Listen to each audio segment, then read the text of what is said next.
Hey man, Trizzy Gang in the hood. Trizzy Gang was good, family. Shout out to Kibwana for the video suggestion. You know what I'm saying? We got Jonestown. I said Johnstown. I'm already tweaking. I ain't gonna lie, I'm off that drink. You know what I'm saying? I'm off that drink. Man, I look like it with your poor outfit. I can't cap. We got Jonestown Massacre.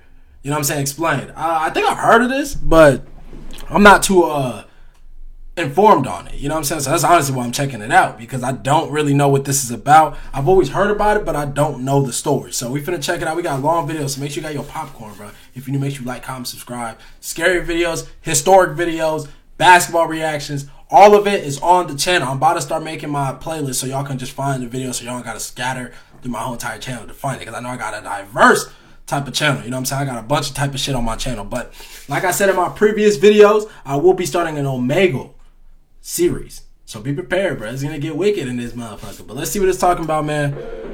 I don't want to chit chat too much.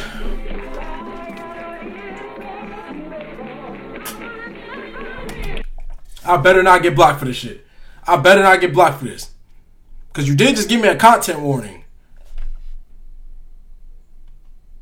I better not get blocked for this. It's on YouTube. It better not get me blocked.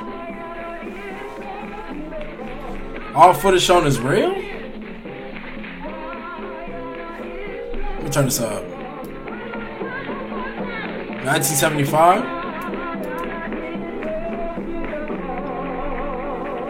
Make sure everything's straight, bro. My bad, y'all. Trying to make sure my camera's straight. Shit, bro. I'm fucking shit up. Alright. We straight, we good. What the hell was that? Before Heaven's Gate, before the Manson family, the single largest deliberate loss I know about the Manson family. Happened 500 miles away from the closest American border, in a remote jungle in Guyana, where the cult leader Jim Jones in the People's Temple committed the largest mass suicide. Oh, so this nigga was a cult leader? Okay. In history.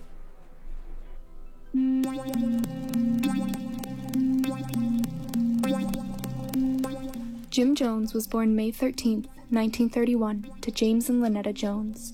During his infancy, the family we definitely got to speed shawty up. She's talking kind of slow in this Great Depression that was engulfing all of America, forcing his family to travel all over the state to find decent food and shelter.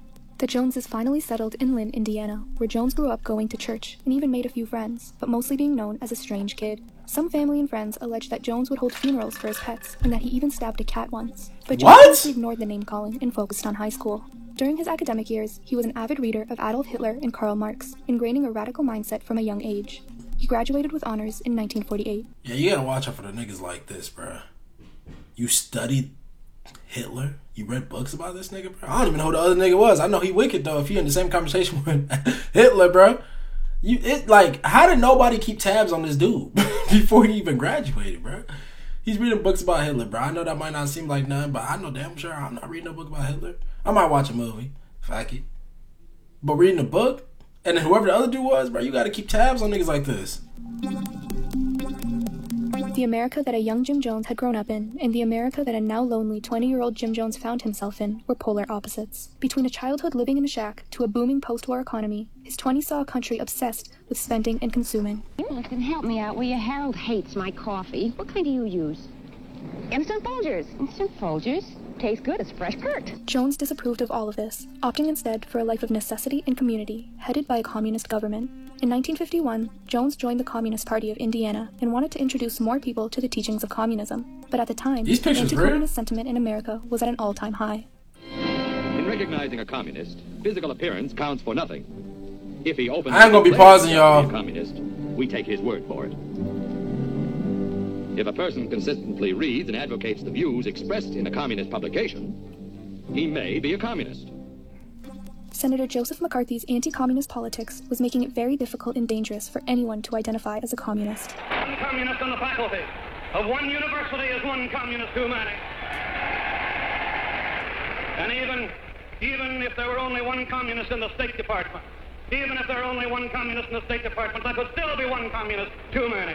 Senator McCarthy was a stern opponent of man, these niggas back then, bro. Tactics to ruin the public reputation of anyone who identified as a communist from all parts of America. This practice was later coined McCarthyism. Next step of your indoctrination. McCarthyism. After experiencing some first-hand McCarthy-esque harassment outside a courthouse, Jim Jones became so frustrated with the government's scheme of destroying communists in America that he started his own scheme. So on down the road, I became even more alienated by that event. I decided, how can I demonstrate my Marxism? The thought was, infiltrate the church. What? Even though Jones was an open communist, he managed to become a student pastor at a local Methodist church, where his charismatic speaking earned him a small following. It really was brought to my attention by a very kindly, and I pause because of, again, feeling that it can reflect on others, a man who had a great deal of conscience that seemed to be compatible to my views, who was a church administrator of the denomination, and he encouraged me to think about being a pastor, and so I did. Very quickly did. But Jim Jones soon left the Bro, church. a lot of us gotta like appreciate the fact that we was not around during these times, bro. Like all these times. It doesn't matter if it's Jim Jones and this massacre shit or whatever in the past, bro. Like we just gotta be like appreciative, bro, because we don't really like, bro. We don't deal with shit like this in today's day and age. Like nothing. Even the whites, they side, you don't gotta deal with shit like this, bro. So they refused a mixed-race congregation. Jones decided that he had bigger fuck that sights. dude. In 1956, he bought his own church building and organized a large convention featuring revered religious figures to attract more people to what soon would be his own church, and named it Wings of Deliverance, before later renaming it to People's Temple Full Gospel Church. To allow more people to flock to his message, Jones would integrate his extremist beliefs into a form of religion, causing people to commit themselves fully to his ideals, no matter how unusual they were. He began performing healing sessions and clairvoyant revelations, and ended up attracting the attention of many spiritualists. Edie? Are your fingers numb? In your right hand. Reach the fingers out that are bothering you. Now, is the pain gone? Bro, she lying her ass off. Opening his church to members of any ethnic group, also helping racially integrate other churches, restaurants, police departments, and theaters. At the time, Jones seemed like a kind and progressive man, and over the years, more and more people started joining the church. By the 1970s, it had amassed around 3,000 members. Damn, okay. In the early 1970s, Jones relocated his church from Indianapolis to San Francisco, claiming that Indianapolis was not progressive enough to house his people. He also opened up a temple in Los Angeles. Growing as a religious icon in California, Jones would receive support from public officials and politicians at the time, like Governor Jerry Brown, columnist Herb Caen, and even the Vice President Walter Mondale, for his charitable efforts and progressive teachings. Signs of trouble. So this is when niggas started acting crazy? Once high public opinion would begin to crumble, causing a shift in the minds of the general population. After opening up his church in multiple locations across California and an increase of devoted members, the larger public began growing increasingly critical of Jones and his followers. With the anti-communist sentiment growing in the United States, several newspapers started criticizing Jones and the People's Temple. Rumors were spreading about his strict leadership style and his questionable relationship with some of the temple's members. Former members of the People's Temple even accused Jones of forcing them to sell their houses and belongings to raise money for the group. Nah, that's not right. I ain't gonna cap. Church. Realizing that he was becoming more and more unpopular among the American public, Jones began looking for a way to escape the American media. He decided his best course of action was to reestablish his church in another country, to be able to preach his morals without another country? Media. And because his followers were so devoted to Jones, they decided to move with him. After looking at multiple places like Canada, Barbados, and Trinidad, Jones settled on Guyana. With the socialist politics of Guyana, it seemed like the perfect place to settle his now completely devoted followers. The Guyanese government subsequently welcomed them into the country because at the time, the disputed border between Venezuela and Guyana was becoming an increasingly dangerous problem. With the risk of an attack looming over either nation, the Guyanese government reasoned that situating Americans near the disputed border would lower the chances of an attack. Nevertheless, this nigga had all type of pools. Shit. Started flowing through the border to settle into the Guyanese capital of Georgetown. After relocating, they subsequently renamed their group to the People's Temple Agricultural Project, informally known as Jonestown. Tommy, he's come such a long way.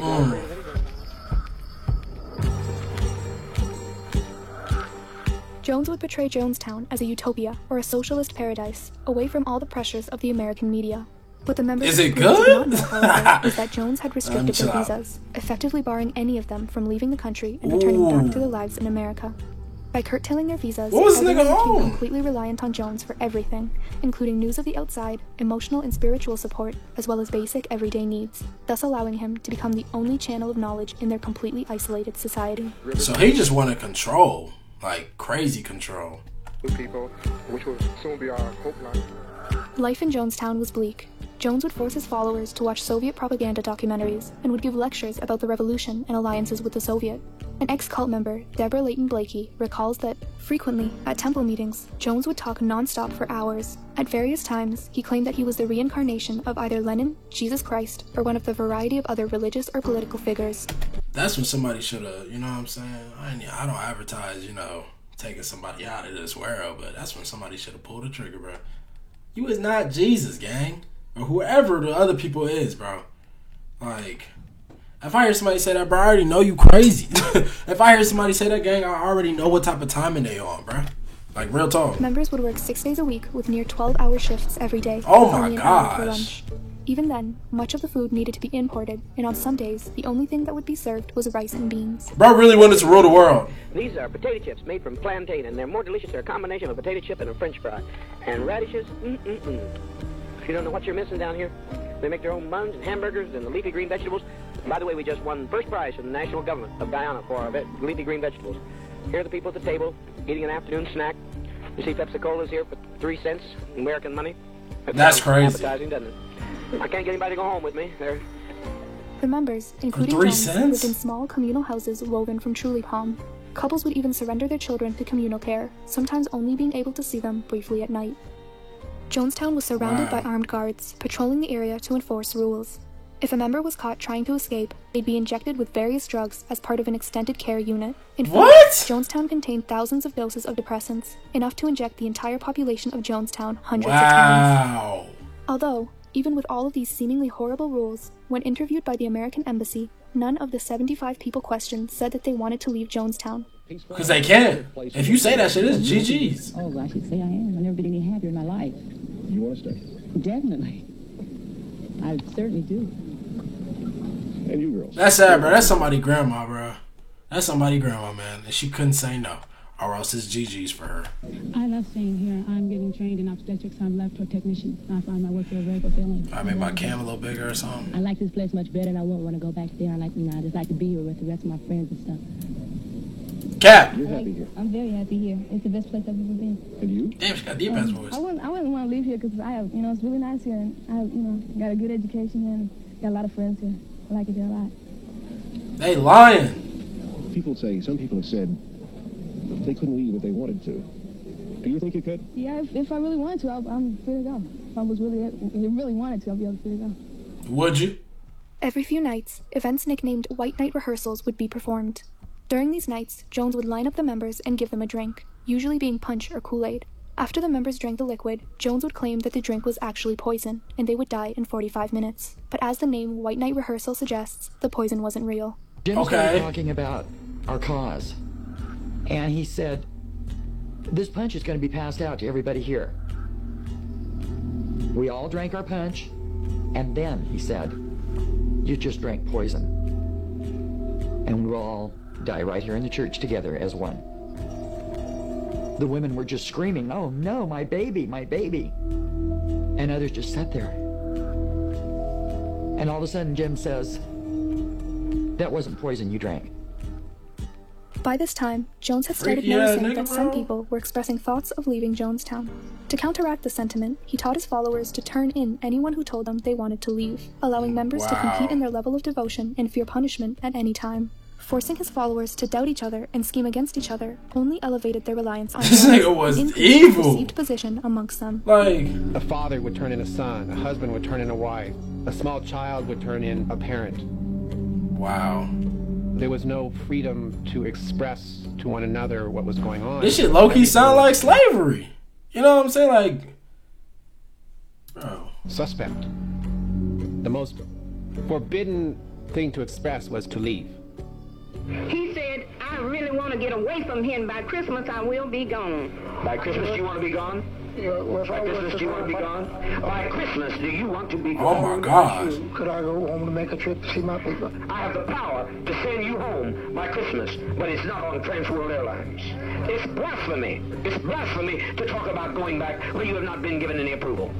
Do you want to go home? Oh. Imagine somebody telling you if you could travel or not, bro. If you could leave the state that you're in or wherever, bro. Just imagine, bro. The city you're in right now. Imagine somebody told you couldn't leave, bro. Like, he had that much control. That's nah, bro. Like, dude, this is sad, though. Your mouth and don't be in my face anymore. What do you say? Oh. Well, then be seated and shut your mouth and don't be in my face anymore. Whoa. This is 1978? Accusations of illegal activity occurring at Jonestown were starting to get serious. Relatives of People's Temple members and ex-members were participating. Mind y'all, they don't got iPhones and shit there, bro. They can't call people and tell them that. I don't even know if they even have phones there. This is deep. Planning on how to bring the questionable actions of Jim Jones to light. Together, the group named themselves Concerned Relatives. At first, they engaged in letter-writing campaigns to the U.S. Secretary of State and even traveled to Washington, D.C. to attempt to spark an investigation. In 1978, the group handed out a packet of documents outlining the illegal activity happening in Jonestown, titled Accusations of Human Rights Violations by Reverend James Warren Jones, to members of the press and members of the Congress. Al and Jeannie Mills operate the Human Freedom Center where today's gathering was held. Although Mills left the People's Temple in November 1975, he has received a number of threats in the past 3 years. He explains his feelings about the People's Temple. To leave People's Temple, you had to decide you'd rather die than continue to go there and see the beatings and the mistreatment of people, the rip-off of senior black people from their homes, all their property. You had to decide that you were ready to die when you left the church. Jones, in retaliation, hired an attorney, Mark Lane, to try to prove that the CIA, the FBI, and the U.S. Post Office was trying to fabricate an elaborate conspiracy against him. Attorney Mark Lane, who went to Jonestown on an independent investigation, told me on October 3rd that no one is being held by the People's Temple against his will. They're told that this person wants to leave. The American embassy and the first consul, who I believe is related to the Central Intelligence Agency, goes there with a car, has an individual meeting with the individual involved, and says, and they've repeated this to me, both the embassy and the people involved, here's a car, there's no one to stop you. If you like, come in the car, we will drive you back, we have a plane waiting, we'll fly you to Georgetown, there's a ticket, and we'll pay for your flight right back to your home, and no one can stop us. Do you want to go? And they say, no, I don't want to go. Needless to say, these claims were unfounded. But on the other side, the Concerned Relatives were making significant progress. In fact, Leo Ryan, a U.S. representative, announced that he would visit Jonestown and investigate the practices of Jones and the group. So, on November 14th, 1978, Leo Ryan, along with a group of around 20 people, including news reporters... Let me guess, they ain't make it back. ...the Concerned Relatives, flew to Guyana's capital, Georgetown. Upon arrival into Georgetown, another flight was needed to reach Jonestown, and because of the aircraft's seating limitations, only a limited number of people could be flown to the location. Wow. Upon arrival, Jones initially only allowed Leo Ryan and 3 others to enter Jonestown, while the rest of the group would be welcomed in after sunset. Upon finally arriving at Jonestown, the group was welcomed with dinner and entertainment, and Jones even agreed to speak with news reporters on camera. I think that all of you know that I'm here to find out more about questions that have been raised about your operation here. But I can tell you right now that from the few conversations I've had with some of the folks here already this evening, that whatever the comments are, there are some people here who believe that this is the best thing that ever happened in their whole life. Everything seemed to be going well. But that's under the crazy. surface, He literally had Jones to was get people and to... paranoia was setting in. It was later revealed and confirmed that Jones had run rehearsals on how to try and convince Ryan that nothing was wrong. But apparently, Jones didn't pay enough attention to his followers that night, because at 2:15 p.m. on the same day, Vernon Gosney and Monica Bagby, 2 cult members, passed NBC reporter Don Harris a note. When Congressman Ryan came, I wanted to pass him a note that said, help us get out of Jonestown. When one of the reporters... This nigga really had a scheme like this. ...the pavilion, I stuck the note in the fold of his arm, and it fell to the ground. And so I picked up the note and I gave it back to him. I said, you dropped something. And this little boy, about 9 years old, started saying, he passed a note, he passed a note. Don Harris, who was the NBC reporter, came up to me and Congressman Ryan and handed us these 2 notes from people that wanted to leave. So at that point, we knew something was up. Very, very wrong. On the following day, Harris confronted Jones about the note. Last night, someone came and passed me this note. He's the one that I'm just talking about. Yeah, this is the man that wants to leave his son here. Doesn't it concern you, though, that this man, for whatever reason, one of the people in your group... People play games, friend. They lie. What can I do about lies? Are you people going to leave us? I just beg you, please leave us. Bill, We will bother nobody. Anybody wants to get out of here. Bro, just off of that, bro, I'm knowing he's on some weird shit, bro. Just off of that. Just off of that, bro, alone. I'm knowing he's on some other shit, bro. Like, real talk, bro. If somebody even had to pass a note, that's how you know some issues going on over there, bro. We have no problem by getting out here. They come and go all the time. I don't know what kind of game. People like publicity. Some people do. I don't. The following day, a violent rainstorm started pouring into Jonestown. During the downpour, more members started changing their minds. Reporters were told by several members that they wanted to leave Jonestown. Do I both understand you that you both wanted Jonestown on this date, November 18th, 1978? Hold on, y'all, bro. Let me make sure my camera... I gotta fix my camera and shit. All right, y'all. We good. Sectors began to grow. It became more and more chaotic. Oh, snap.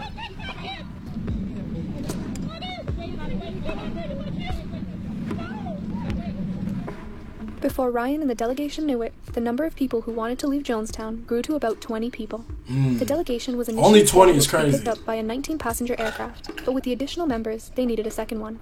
The U.S. Embassy swiftly arranged for a second plane, a 6-passenger Cessna that was scheduled to arrive around 4:30 p.m.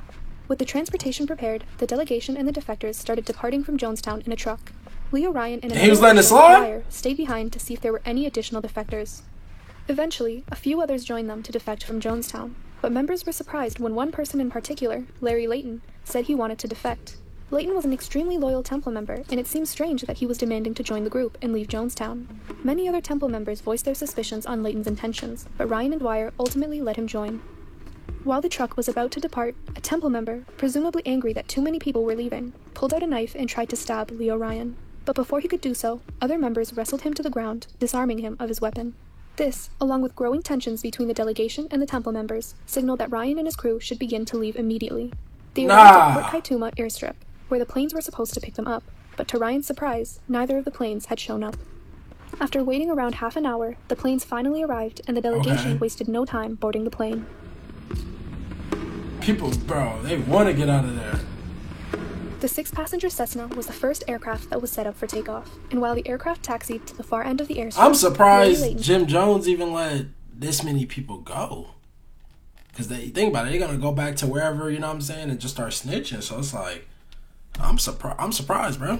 The Temple loyalist took out a handgun and started shooting at random inside the plane. In his rampage, he wounded Bagby and Gosney, 2 Temple members, and reportedly had tried to kill a third, but was ultimately disarmed. Around the same time, while passengers were trying to get on the second plane, a tractor with a trailer attached drove up to the aircraft, parking in a way that would block the group from running into the forest. Wow. The delegation mostly ignored the truck, their main focus being trying to board the plane, but as the truck came to a stop, around 9 Temple members hopped out of the trailer and started shooting at the plane with shotguns, handguns, and rifles. An NBC reporter that was filming at the time dropped the camera and recorded these images. Oh! At least 2 shooters circled the plane on foot, shooting multiple officials and Temple members at point-blank range. Wow. Ultimately, Bob Brown, the man who recorded the video, was killed, along with Greg Robinson, a photographer, Don Harris, an NBC reporter, Congressman Leo Ryan, and Temple defector Patricia Parks. After the shooting had stopped and the shooters had left, the pilots and co-pilots of both planes boarded the Cessna and flew to Georgetown, leaving the injured members on the airstrip. Sheesh. Meanwhile, back at Jonestown, most members were unaware that a shooting had just occurred, and were told that everything was fine and that they should stay in their homes. But behind this constant reassurance was a sinister plan. Jones and other aides were preparing a large tub of grape flavor aid laced with Valium, chloral hydrate, cyanide, and Phenergan, enough to kill an adult male in 30 minutes. After finishing the mixture, Jones called all Temple members to join him in the pavilion, the usual place for group meetings. When they arrived, Jones told them all to drink the Flavor Aid mixture and explained that by drinking this mixture, they would be committing what he called revolutionary suicide. At the same time, Jones started recording the ordeal as it was taking place in a 44-minute video now nicknamed the Death Tape. Time immemorial. No man takes my life from me. I lay my life down. So to sit here and wait for the catastrophe that's going to happen on that airplane, it's going to be a catastrophe. Or almost happened here. Almost happened. The congressman was nearly killed here. But you can't steal people's children. You can't take off with people's children without expecting a violent reaction. What's going to happen here in a matter of a few minutes is that one of those people on that plane is going to shoot the pilot. I know that. I didn't plan it, but I know it's going to happen. They're going to shoot that pilot, and down comes that plane into the jungle. And we had better not have any of our children left when it's over, because they'll parachute in here on us. And step over quietly, because we are not committing suicide. It's a revolutionary act. We can't go back. They won't leave us alone. They're now going back to tell more lies, which means more congressmen. And there's no way we can survive. So he was able to single-handedly... Bro, nah, this dude is dangerous, dude. This guy's dangerous, man. He was able to single-handedly get these folks to commit suicide, bro. 12 people's lives in my hands, and I certainly don't want your life in my hand. But I'm going to tell you, Christine, without me... What you mean, making them drink the drink? I'm the best friend you'll ever have. I can't separate myself from your actions or his actions. If you'd done something wrong, I'd stand with you. If they wanted to come and get you, they'd have to take me. We're all ready to go. If you tell us we have to give our lives now, we're ready. I'm pretty sure all the rest of the sisters and brothers are with me. For months I've tried to keep this thing from happening, but I now see it's the... Hold on. So did these people not actually think they were going to, like, pass away? Did they just think, like, it's, like, some type of, like, we're going to listen to our Savior says, and some revolutionary act or whatever. We're just going to feel like we're new people again or something like, bro. Or did y'all single-handedly know, like, no, if he's willing to die, we want to die with him. Bro, if he was able to do that, gang, to the people, bro, this nigga's crazy. It's the will of sovereign being that this happened to us. That we lay down our lives in protest against what's being done. That we lay down our lives to protest against what's being done. The criminality of people, the cruelty of people. Who walked out here today? Did you notice who walked out? Mostly white people. Mostly white people walked. I'm so grateful for the ones that didn't, those who knew who they are. But there's no point to this. We are born before our time. 18 minutes into the tape, the shooters who ambushed the delegation returned to Jonestown and informed Jones that the congressman was murdered. Yes, my love. At one time, I felt just like Christine felt. But after today, I don't feel anything because the biggest majority of the people that left here were white. And I know it really hurt my heart. Because broke your heart, didn't it? It broke my heart to think that all of these years that these white people have been with us and they're not a part of us. So we might as well end it now because I don't see... The congressman has been murdered.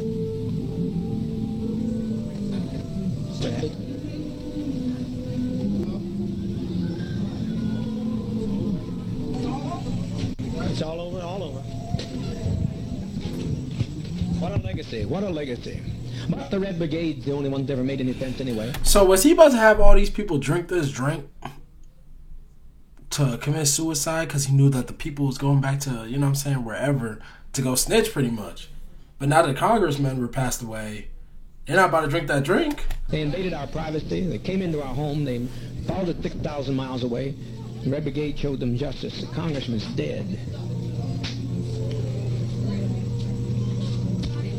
Please get us some medication. It's simple. It's simple. There's no convulsions with it. It's just simple. Just please get it. Before it's too late, the GDF will be here. I tell you, get moving. Get moving. Get moving. Oh, now he's still going to make them drink that. Don't be afraid to die. If these people land out here, they'll torture some of our children here. They'll torture our people. They'll torture our seniors. We cannot have this. Are you going to separate yourself from whoever shot the congressman? I don't know who shot him.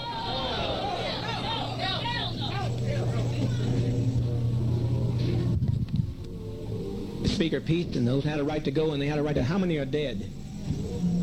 Oh, God almighty, God almighty. Don't call on him, bro. Patty Parks is dead. Do any others to endure long enough in a safe place to write about the goodness of Jim Jones? I don't know how in the world they're ever going to write about us. It's just too late.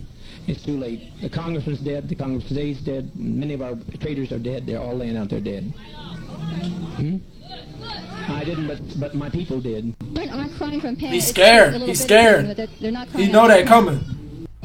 The children here a great deal because of Jim Jones.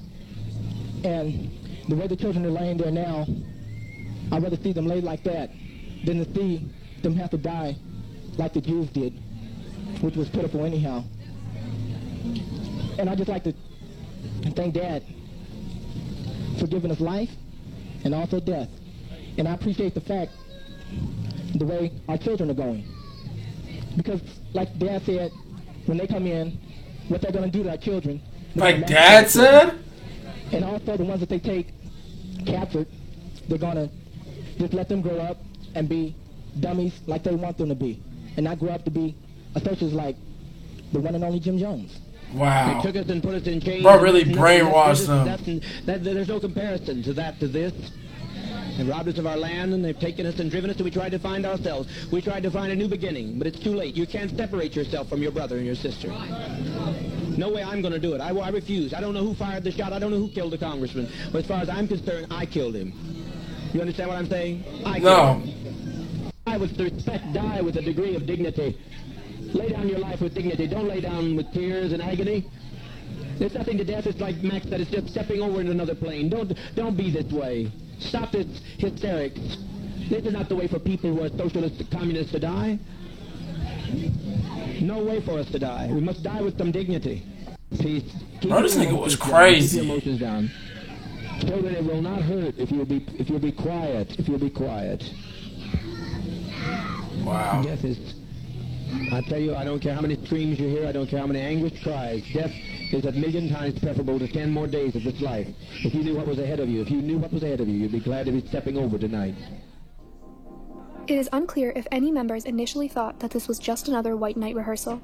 But Facts. even if members wanted to run away, the pavilion was surrounded by armed guards. In the recording, Jones used many techniques to convince people to follow his instructions. First, he frames the act of committing suicide as the only possible option in the current circumstances. One cult member... Bro, this nigga was a master manipulator. That's what it is, bro. Crazy manipulator. ...even suggests an alternative, but was immediately shot down by Jones. Well, I said let's make an airlift to Russia. That's what I say. I don't think nothing is impossible. Well, how are we going to believe it? How are you going to airlift to Russia? Well, I thought they said if we got in an emergency, they gave you a code to let them know. No, they did. They gave us a code that they let us know of an issue, not us create any. There's no, Christine, it's just not, it's not. Why does he want that? What's living like this?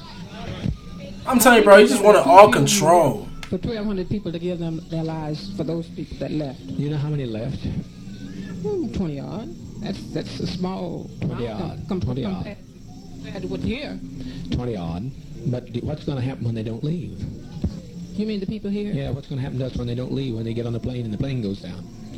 What? How is the plane going down?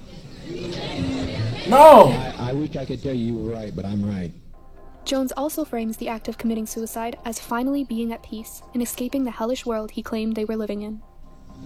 Because of him! I don't think you are. I don't think you are. But, I look at our babies and I think they deserve to live. I agree. You know?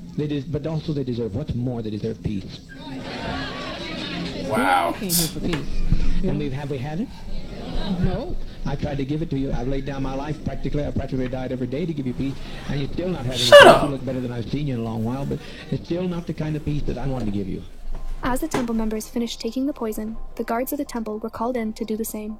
After the ordeal, Jones was found deceased with a gunshot wound to the head, consistent with being self-inflicted. However, some people in Jonestown survived. On the day of the mass suicide, two lawyers, Mark Lane and Charles Gary, who were supposed to be representing some of the temple members, had previously been told that some of the members had developed grudges against them. In response, Lane and Gary asked to be escorted to a guest house in Jonestown, typically used to house visitors. According to them, on the day of the suicide, they convinced two guards at the house to let them go. After escaping from the house, Lane and Gary fled into the jungle to try to get to Port Kaituma, where at the time, the shooting was still taking place. They hid in the jungle until it was all over. Several temple members managed to escape too. Stanley Clayton, only 25 years old at the time, was in the pavilion when the mass suicide was taking place. He had initially thought that it was just a rehearsal, but when he saw that the guards were also taking the kitchen staff into the pavilion, he grew suspicious, because kitchen staff usually weren't invited to the temple meetings. When he arrived at the pavilion, his suspicions were justified, and after seeing his mother and girlfriend commit suicide, he told the guard that he wanted to say goodbye to some of his friends before dying. The guard agreed, and when they weren't looking, Clayton made a run for it into the forest. So all the babies were laid out there dead? Yes. What about people who didn't want to die when they saw all this going on? People that didn't want to die, I would say a lot of people didn't want to die. They were just sitting there, frightened, afraid. Jim Jones. Jim Jones was continually saying, hurry, hurry, we must all do this, we must all die. We must die with dignity. That nigga's crazy. Die with respect, die with a degree of dignity. Lay down your life with dignity. Don't lay down with tears and agony. Hurry, hurry, my children, hurry. Only thing I was trying to do was trying to figure a way out of it. Because I never believed in taking my life. Good shit. Suicide. Yeah. How did you get out of it? I managed to slip through one of the guards. Grover Davis, a 79-year-old Temple member who was hard of hearing at the time, missed the announcement to go to the pavilion, and so he stayed inside his home. After he realized that a mass suicide was taking place, he laid down in a ditch and pretended to be dead until the ordeal had ended. Another Temple member, Catherine Hyacinth Edwards, who was 76 at the time, hid under her bed when she heard the announcement. She slept there until 7 a.m. the next morning. Waking up, she saw the land surrounding her shack littered with bodies, including her sister and other relatives. She was the only living person that was in Jones. Bro, what? Bro, this is crazy, gang. I'm not gonna lie to y'all, man. This nigga Jim Jones, bro. I don't know why I thought he was like on some Hitler. I mean, this still is on some Hitler shit, bro. I'm gonna keep it real. But this is a bad, like, this is nasty work, gang. This is sad, bro. Shack littered with bodies, including her sister and other relatives. She was the only living person that was in Jonestown when Guyanese troops arrived. Like, what? Almost 22 hours after the shooting, a Guyanese government plane arrived to evacuate the injured members of the delegation that were left on the airstrip. Most of them spent the night at the Tuma Cafe, while the more critically injured spent the night at a tent near the airstrip. Initially, there was only one medical doctor to examine the scene, Dr. C. Leslie Mutu. He visually examined over 200 bodies, later claiming that at least 70 of them had needle marks. Plastic cups and syringes were found littered around the bodies. Letters were also discovered near the bodies of some victims, presumably written as suicide notes. A typewritten note from Marceline Jones, a Temple member, reads, I, Marceline Jones, leave all bank assets in my name to the Communist Party of the USSR. For anyone who finds this letter, please honor this request, as it is most important to myself and my husband, James W. Jones. My husband is crazy. Amy Moore left a handwritten note that attempts to explain that Jonestown wasn't a bad place and that Jones was a good person, before ending it with the phrase, we died because you would not let us live in peace. In total, 909 people died in the Jonestown. Like, this nigga was able to convince 900 people to take their lives away, man, because they should have been at peace. Like, he made the people there believe that what they doing was good. You know what I mean? Like, that's just crazy, bro. There's no way this nigga is that convincing, bro. Like, that's just sad. He ain't even really do nothing for the people, though. Like, you know what I'm saying? Like, my man really wasn't doing nothing for the people to where they should. Like, I thought a lot of people didn't even fuck with him because his rules was too strict and the things he was even talking about. Oh, man. Because you would not let us live in peace. In total, 909 people died in the Jonestown massacre, but the survivor count is disputed. It could range anywhere from 6 to 87. The bodies Less of than the 100 people were collected by the United States military in Guyana and transported back to America. Initially, the American government had tried to have the bodies buried in Guyana, but the Guyanese government declined, and the families of the loved ones also wanted to see their relatives come home. So the government ended up having to airlift all 900 bodies back to America. The bodies finally arrived at the Dover Air Force Base in Delaware, a base that had previously been used to process the victims of the Tenerife airport disaster, the deadliest airplane crash in history. Due to the sheer amount of bodies found in Jonestown, bro, that's such a crazy put sight. in the same case to be airlifted to America. In one instance, 490 bodies needed to fit in only 267 cases to speed up the process. The workers at the Air Force Base in Delaware were tasked with fingerprinting, identifying, and processing the bodies. Many of them subsequently developed PTSD from the grueling work. Bro, I would have too. In the 1970s, not much was known about PTSD. It was only known to come from military experience, and was still referred to as shell shock. But a subsequent study that was done that focused on the effect of secondary disaster victims helped give insight on how complex the issue really was.